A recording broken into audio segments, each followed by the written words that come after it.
Well, there's been a little change in the plans for the bucket. I decided, since this one has the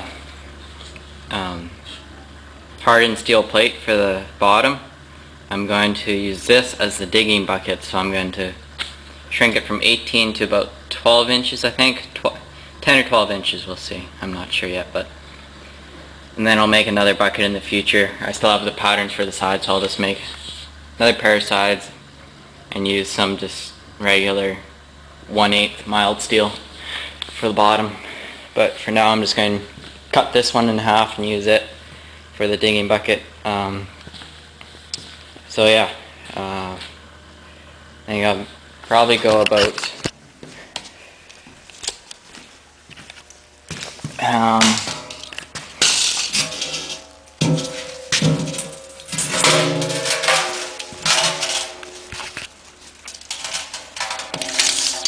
probably go about 12 inches. It's about 6 inches smaller, so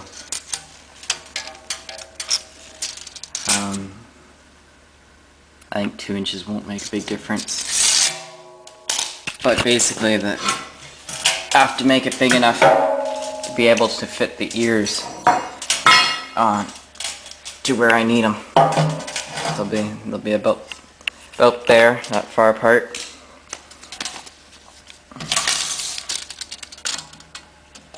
Yeah, about that. Then we'll have 6 inches less on each side, so it'll be about, yeah, a foot. So, yeah, just gonna cut it and do a few measurements, and I'll show you guys when it's all ready to go. Alright, I got the line all traced out. I'm doing that at, I'm going to be cutting at, let's see,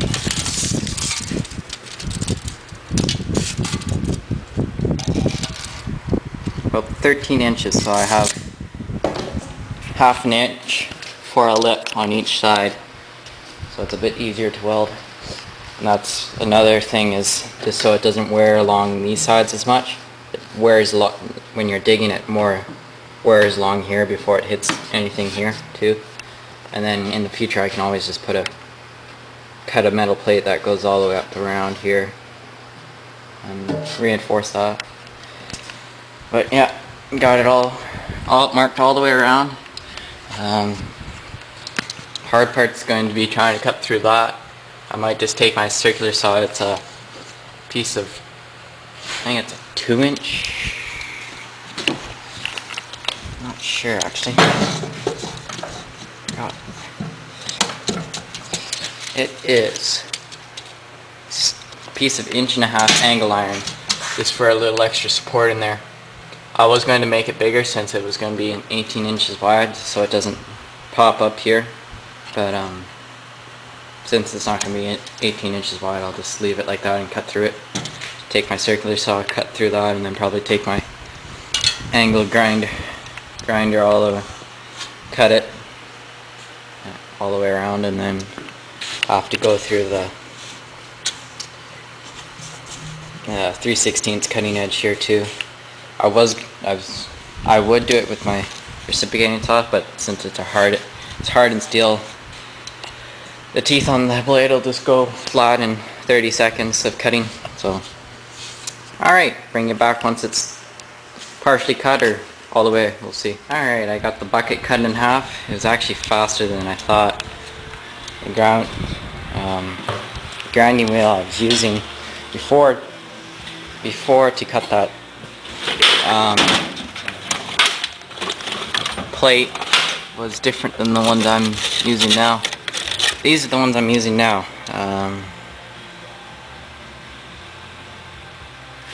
Much faster than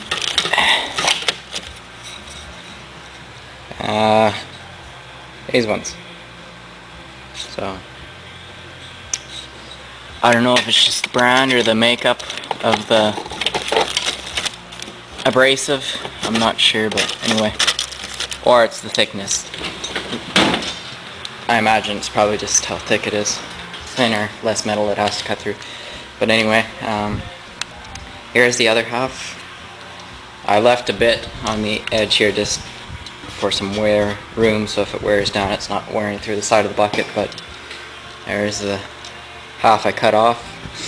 It didn't actually deform that much, so just have to cut the plate. Just have to cut the plate off all the tacks and be good to go. While that side's off, I'm going to take the opportunity to weld up along there. So it'll be easier than sticking my head in there and trying to weld basically blind. So anyway, alright, just had a strap just to, thought it was going to pop open a lot more, but so alright, I'll get back to you once I get that plate cut off. Alright, I got the side plate cut off. It's a little cutting and hammering finally popped out. So don't know what I'll use this for. Probably use it, might cut that off and use it for something, I'm not sure. But so anyway, that down here, and yeah,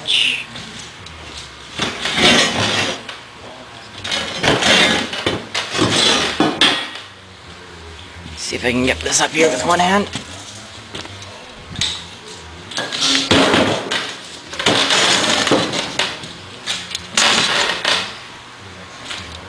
Should fit. I don't think it twisted too much.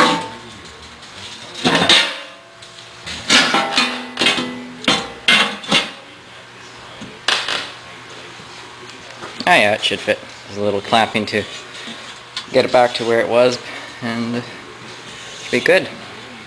Alright, I'll show you guys once I get it clamped and possibly tacked. I'm not sure yet, but we'll see. Alright, it's about an hour and a half later. Finally got the side welded back in, or tacked back in. Still have quite a bit of welding to do, but yeah, I started here, started here, got it tacked right here, and got it all square first. Got it tacked there, and then bottom part here was perfect. I didn't have to do any clamping, but once I got past this one, I had to take a couple of my bar clamps and squeeze it in a bit. On this one, the threading, you can probably see right there, all the threads popped right off, stripped the whole thing off, but I was using the wrench to crank it tight enough. But anyway, yeah, so from here I had to clamp it all the way around. There's a bit of a gap here and stuff, but it was the same on the other side anyway. But so I got it welded, tacked all the way around here. The back part there wasn't too hard, like around here, but then up here I had to kind of play around with it. And for the bottom part here, like up this side here, I took this plate and welded it there so I could get the clamp in there without it sliding off, since all this is at an angle. So I would